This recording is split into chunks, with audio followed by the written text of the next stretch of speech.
Olá, queridos! O salmo no qual nós vamos refletir hoje é o primeiro salmo que traz um título original, Salmo de Davi quando fugia de Absalão, seu filho.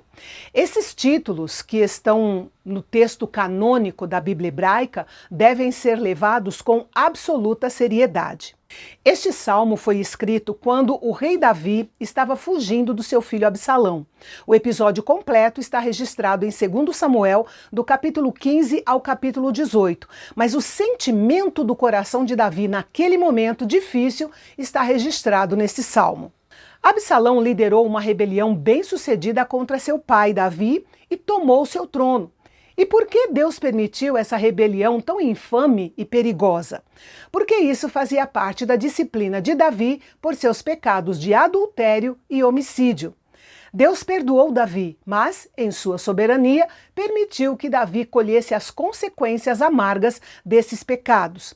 Muitos dos antigos amigos e associados de Davi o abandonaram e juntaram-se às fileiras daqueles que o perturbavam. Davi e os membros da sua corte fugiram, atravessaram o rio Jordão e acamparam do outro lado em Manaim. A situação de Davi era tão ruim que muitos achavam que Deus não estava disposto a ajudá-lo.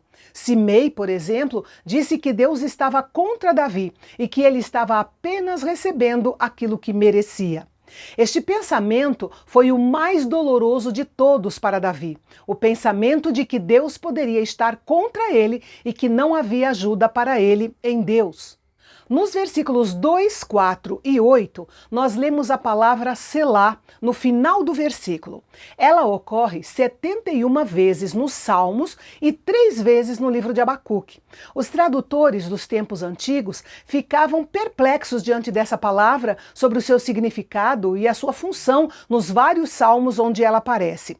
Alguns estudiosos concordam que a palavra selá venha da palavra salá, que significa elevar, que seria um sinal para que o cântico fosse entoado em voz bem alta, ou para que as trombetas fossem erguidas e tocadas, ou ainda para que as mãos fossem levantadas ao Senhor. Outros estudiosos identificam a palavra como derivada de um termo que significa calar, fazer silêncio. Nesse caso, Selá indica que os cantores deveriam fazer um momento de silêncio e de meditação. Mesmo diante daquela situação difícil, Davi não se deixava abater com facilidade. Ele ergue seus olhos da situação ameaçadora ao seu redor e olha para o Senhor pela fé. Ele sabe que está em perigo, mas Deus é o seu escudo. Davi estava em uma situação vergonhosa por causa dos seus próprios pecados e da traição do seu próprio filho. Mas a fonte da glória de Davi era o Senhor. Os homens encontram glória em muitas coisas, fama, poder, prestígio, posses, mas Davi encontrou sua glória no Senhor. Ele podia dizer com toda a confiança: clamo ao Senhor e ele me responde. Davi viu o sono como uma bênção, porque ele estava sob uma pressão tão intensa que o sono poderia ser impossível. Mas Davi dormiu. Só uma pessoa que se sente segura é capaz de deitar e dormir tranquila, sem pensamentos perturbadores. A segurança do salmista era independente das circunstâncias, mesmo ele estando cercado por seus inimigos.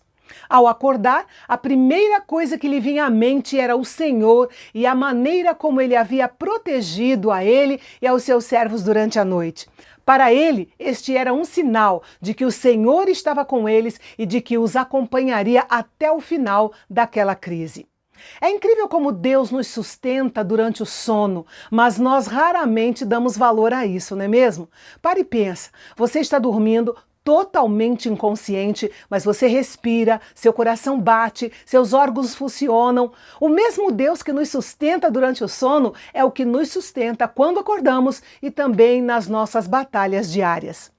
Uma coisa digna de nota é que as primeiras horas da manhã eram a parte mais importante do dia para Davi, como também deveria ser para nós hoje.